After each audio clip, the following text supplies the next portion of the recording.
അതുപോലെ ഇപ്പൊ കേരളത്തില് അറിയാവുന്ന പോലെ തന്നെയാണ് ഉം. വെരിഫൈഡ് പി&എൽ ഇഷ്യൂ ചെയ്യുന്ന ആൾക്കാർ വളരെ വിരലിലെണ്ണാവുന്ന ആൾക്കാരേ ഉള്ളൂ. ഇപ്പം ആ ഒരു പെർസ്പെക്റ്റീവിൽ നോക്കുമ്പം അത് ആദർശ് ചെയ്യുന്നുണ്ട് മാർക്കറ്റ് പ്ലൂട്ടസ് എന്ന പേജ് വഴി. എത്രത്തോളം റിട്ടേൺ ജനറേറ്റ് ചെയ്യാൻ പറ്റി ഫസ്റ്റ്. 2, ഈ പറഞ്ഞ ജേണി നിങ്ങൾക്ക് സെയിം ഒരു 3 അല്ലെങ്കിൽ 5 വർഷം മുന്നേ ഉപയോഗിച്ച സെയിം സിസ്റ്റം തന്നെയാണോ, സ്ട്രാറ്റജി തന്നെയാണോ ഇന്ന് യൂസ് ചെയ്യുന്നത്? അത് എല്ലാ വർഷവും മാറ്റിയിട്ടുണ്ടോ? ഈ ഒരു പെർസ്പെക്റ്റീവിൽ എങ്ങനെയാണ് ഒരു ചിന്ത പറയുമ്പോൾ? ഓക്കെ. ഞാനിപ്പോൾ എൻ്റെ ജേർണീനെ കുറിച്ച് ഒരു വിശദീകരിക്കാം. അപ്പോൾ ഒന്നൊരു ക്ലാരിറ്റി കിട്ടും. അപ്പോൾ തുടങ്ങിയ സ്റ്റാർട്ടിങ് സമയത്ത് ഞാനും ഒരു പ്രോപ്പർ ഡിസ്ക്രിഷണറി ട്രേഡർ ആയിരുന്നു. ലൈക്ക് ലാപ്ടോപ്പ് വർക്കുക, രാവിലെ വരിക, മൊമെൻറ്റമുള്ള സ്റ്റോക്ക് ഏതാ നോക്കുക, ചുമ്മാ ഒരു ട്രേഡ് എടുക്കുക, അങ്ങനെ പോയിക്കൊണ്ടിരുന്ന ഒരു വ്യക്തിയാണ്. പക്ഷേ one thing was pretty clear. അന്ന് ട്രേഡ് എടുക്കുമ്പോഴും ഒരു പ്രോപ്പർ സ്റ്റോപ്പ് ലോസ് ഉണ്ടായിരുന്നു, ഒരു പ്രോപ്പർ ടാർഗറ്റ് ഉണ്ടായിരുന്നു. ഒരിക്കലും ഒരു അക്കൗണ്ട് ബ്ലോ ചെയ്യുന്ന പോലെ ഒരു ട്രേഡിൽ ഞാൻ ഇതുവരെ കയറിയില്ല. അതുകൊണ്ട് ക്യാപിറ്റൽ വൈപ്പ് ഔട്ട് ആക്കുന്നത് എൻ്റെ ഭാഗത്തു നിന്ന് ഭയങ്കര കുറവായിരുന്നു. അപ്പോൾ ഇതൊന്ന് ക്ലിയറായി മനസ്സിലാക്കിയ കാര്യം എന്താണെന്ന് പറഞ്ഞു കഴിഞ്ഞാൽ, സ്റ്റോപ്പ് ലോസും അല്ലെങ്കിൽ ഒരു പ്രോപ്പർ മാത്തമാറ്റിക്കൽ റിസ്ക്കും റിവാർഡ് ഉണ്ടെങ്കിൽ ക്യാപിറ്റൽ വൈപ്പ് ആവില്ല എന്ന് ഒരു ബോധമുണ്ട്. പക്ഷേ റിട്ടേൺ ഉണ്ടാക്കണമെങ്കിൽ കുറച്ച് എക്സ്ട്രാ ആൽഫ വേണം. അതിനെന്ത് ചെയ്യാൻ പറ്റും? അവിടെ നിന്നാണ് നമ്മുടെ ജേർണി തുടങ്ങുന്നത്. അങ്ങനെ ഡിസ്ക്രിഷണറി ട്രേഡിംഗ് ചെയ്തു വരുമ്പോൾ നമുക്ക് ഏറ്റവും കൂടുതലും മനസ്സിലാക്കുന്ന ഒരു വലിയ കാര്യമായിരിക്കും നമ്മുടെ സൈക്കോളജിക്കൽ ഇഷ്യൂസ്. അതെ. അവിനാശിനും ഏകദേശം സിസ്റ്റമാറ്റിക് ട്രേഡിംഗ് ചെയ്യുന്നതുകൊണ്ട് ഒരു ഐഡിയ ഉണ്ടാവും. അവിടെ നിന്ന് പതിയെയാണ് പിന്നെ ഓട്ടോമേറ്റഡ് ട്രേഡിങ്ങിലും സിസ്റ്റമാറ്റിക് ആയിട്ട് ഒരു ഡേറ്റ യൂസ് ചെയ്തിട്ട് എങ്ങനെ ഒരു സ്ട്രാറ്റജി ബിൽഡ് ചെയ്യാം, അത് മാർക്കറ്റിൽ ഇംപ്ലിമെൻറ്റ് ചെയ്യാം എന്നൊരു ജേർണിയിലേക്ക് നമ്മൾ വരുന്നത്. ഇപ്പോൾ കറൻ്റ്ലി നോക്കുകയാണെങ്കിൽ നമ്മൾ ഒരു ട്രേഡ് മാർക്കറ്റിൽ എടുക്കുകയാണെങ്കിൽ അതിനൊരു ഡേറ്റ ബാക്ക്ഡ് ആയ റീസൺ ഉണ്ടാവും. അതിന് പ്രോപ്പറായിട്ടൊരു സ്റ്റോപ്പ് ലോസ് ഉണ്ടാവും. മാത്തമാറ്റിക്കലി അത് പ്രൂവ്ഡ് ആയിരിക്കും. അല്ലാതെ ഒരു ട്രേഡും മാർക്കറ്റ് ഫ്ലൂട്ടസ് നമ്മൾ പഞ്ച് ചെയ്യാറില്ല. ആൻഡ് ഏത് ട്രേഡ് പഞ്ച് ചെയ്താലും നമ്മൾ ഇമോഷണലി വൾണറബിൾ ആവാത്തതിന് കാരണം because we have a particular data to hook on. അതെ. ഈ സൈക്കോളജി ഞാൻ സ്ഥിരം പറയുന്ന ഒരു കാര്യമാണ്. ഈ സൈക്കോളജി ഒന്നും മെഡിറ്റേഷൻ വെച്ച് വരത്തില്ല. അത് ഡാറ്റ വെച്ചിട്ട് നമുക്ക് ക്രിയേറ്റ് ചെയ്യാൻ പറ്റത്തുള്ളൂ. ഈ ട്രേഡിംഗ് റിലേറ്റഡ് ആയിട്ട് വരുമ്പോൾ ഓഫ് കോഴ്സ് മെഡിറ്റേഷൻ നമ്മുടെ പേഴ്സണൽ ലൈഫിൽ അതൊക്കെ ഇമ്പോർട്ടൻ്റ് ആണ്. പക്ഷേ ട്രേഡിങ്ങിൽ ഇതൊന്നും അല്ല. നമുക്ക് ഡാറ്റ എത്രത്തോളം നമ്മുടെ മുന്നിലുണ്ട് അത്രത്തോളം നമുക്ക് നമ്മുടെ മൈൻഡ് സെറ്റ് പവർ ആക്കാൻ പറ്റും. അതുപോലെ എത്ര റിട്ടേൺ നിങ്ങൾ ഒരു ആവറേജ് ജനറേറ്റ് ചെയ്തിട്ടുണ്ട് ഇതുവരെ ഇയർലി ബേസിസിൽ? തുടങ്ങിയ സമയത്ത് ഞാൻ നെഗറ്റീവായിരുന്നു ഫസ്റ്റ് മന്ത്. ലൈക്ക് അന്ന് വലിയ ക്യാപിറ്റലൊന്നും ഇല്ല. നോർമലാണ്. ഒരു ബ്ലോ ചെയ്യാനുള്ള ക്യാപിറ്റലൊന്നും ഉണ്ടായിരുന്നില്ല. പിന്നെ സെക്കൻഡ് ഇയർ ഞാൻ ന്യൂട്രലായിരുന്നു. Third year I think I made around 30% return. അന്നാണ് എൻ്റെ ക്യാപിറ്റലിൻ്റെ ബിഗ് ചങ്ക്സ് വരാൻ തുടങ്ങിയത്.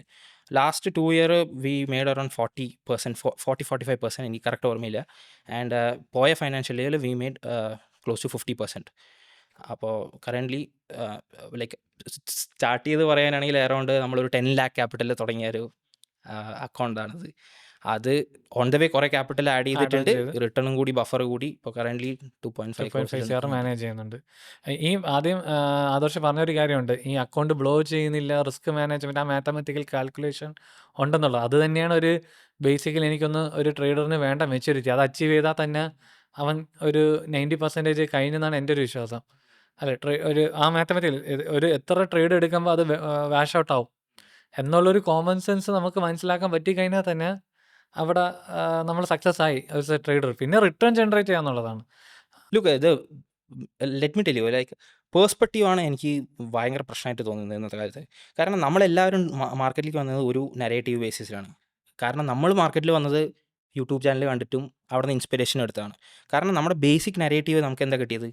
ലൈക്ക് മാർക്കറ്റിൽ നിന്ന് ഇങ്ങനെ പ്രൈസ് ആക്ഷൻ വെച്ച് ട്രേഡ് ചെയ്യുന്നു, ആ ട്രേഡ് എടുക്കുന്നു, ഇങ്ങനെ എടുക്കുമ്പോൾ നമുക്ക് ഇത് നമ്മുടെ ഇൻഡ്യൂഷൻ പ്രകാരം ഇങ്ങനെ പോകുന്നൊരു ബേസിക് നരേറ്റീവിലാണ് നമ്മളെല്ലാവരും മാർക്കറ്റിൽ വന്നത്. ബട്ട് ഒരു ഔട്ട്സൈഡ് പെർസ്പെക്റ്റീവ് നിന്ന് നമ്മൾ നോക്കുകയാണെങ്കിൽ like just understand this. Like ഒരു ഹെഡ്ജ് ഫണ്ട് മാനേജ് ചെയ്യുന്ന ആൾക്കാരും ഒരു അസറ്റ് മാനേജ്മെൻറ്റ് കമ്പനിമാരും ആരും ഒരു പർട്ടിക്കുലർ ഒരു വ്യക്തിയുടെ ഇൻഡ്യൂഷനിലല്ല അവിടെ ട്രേഡ് എടുക്കുന്നത്. ഈവൻ അസറ്റ് മാനേജ്മെൻറ്റ് ഡിപ്പാർട്ട്മെൻറ്റ് ഒരു പോർട്ട്ഫോളിയോ മാനേജർ ഉണ്ടെങ്കിൽ ആ പോർട്ട്ഫോളിയോ മാനേജറിൻ്റെ അണ്ടറിൽ ഒരു റിസർച്ച് ഡിപ്പാർട്ട്മെൻറ്റ് ഉണ്ടാവും.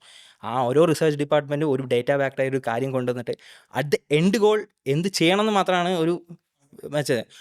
അതും ജസ്റ്റ് ഒരു ഇൻഡ്യൂഷനല്ല, അതിനെല്ലാത്തിനും ഹുക്ക് ചെയ്യാനൊരു റീസൺ ഉണ്ടാവും.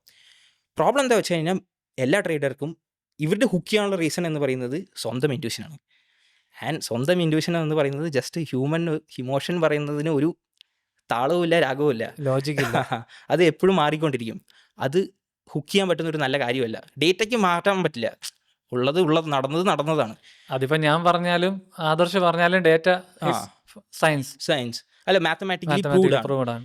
ഹെൻസ് ദ പ്രൂഫ് എന്ന് പറയണ പോലെ. ആ പക്ഷെ ഇമോഷന് എവിടെ, ലൈക്ക് ഞാൻ ഇന്ന് ഹാപ്പി ആയിരിക്കും, നാളെ സാഡ് ആയിരിക്കും. ഓക്കെ. ആ ഒരു ജേർണി, ട്രേഡിംഗ് ജേർണിയിൽ ഉള്ള ഒരു പ്രധാന ഇമ്പോർട്ടൻറ്റ് കാര്യമാണ് ഈ ഒരു ഡിസ്ക്രിഷണറി ട്രേഡിങ്ങിൽ തന്നെ ആൾക്കാർ നിലനിന്ന് പോകുന്നതിൻ്റെ ഒരു റീസൺ ഈ നമ്മൾ ശരിയാക്കണം, ഞാൻ പറയുന്നത് ശരിയാണ് എന്ന് എന്നോട് പ്രൂവ് ചെയ്യണ ഒരു ഈഗോ എലമെൻ്റ് ഉണ്ട് അതിൽ. ആ ഒരു ഈഗോ എലമെൻ്റ് ഞാൻ എത്രത്തോളം ബേസിക്കലി നമ്മൾ ഒരു ലോക്കൽ ലാംഗ്വേജിൽ യൂസ് ചെയ്യുകയാണെങ്കിൽ ഞാൻ മണ്ടനാണെന്ന് ഞാൻ എന്ന് അക്സെപ്റ്റ് ചെയ്തോ അന്നാണ് എനിക്ക് ട്രേഡിങ്ങിൽ സക്സസ് ആക്കാൻ പറ്റിയിട്ടുള്ളൂ. അതല്ല ഞാൻ പറയുന്നത് ശരിയാവണം, ഞാൻ പറയണതാണ് ശരി, ഇങ്ങനെ പോവും എന്ന് മാർക്കറ്റിനോട് വാശി പിടിച്ച സമയത്ത് ആ ഒരു ഈഗോ ഞാൻ വെച്ചിരുന്നിടത്തോളം ഐ വാസ് റോങ്. ഞാൻ ഒരു പോയിന്റിൽ അക്സെപ്റ്റ് ചെയ്ത് നമ്മൾ we are nothing, whatever the data saying is final. So ആ ഒരു കോൺസെപ്റ്റിലോട്ട് ട്രേഡ് ചെയ്തതിന് ശേഷമാണ് ഇങ്ങനെ അത് മൂവ് ചെയ്ത് തുടങ്ങിയത്. പിന്നെ ഒരു ചെറിയ ചേഞ്ച് വന്നു തുടങ്ങി. എനിക്കൊന്ന് ഈ ഇടയ്ക്ക് ഞാൻ ഒരു ബുക്ക് വായിച്ചപ്പോൾ ഒരു സിസ്റ്റമാറ്റിക് ട്രേഡിങ്ങിൻ്റെ ഒരു ബുക്ക്, പേര് കറക്റ്റ് ഓർമ്മ വരുന്നില്ല.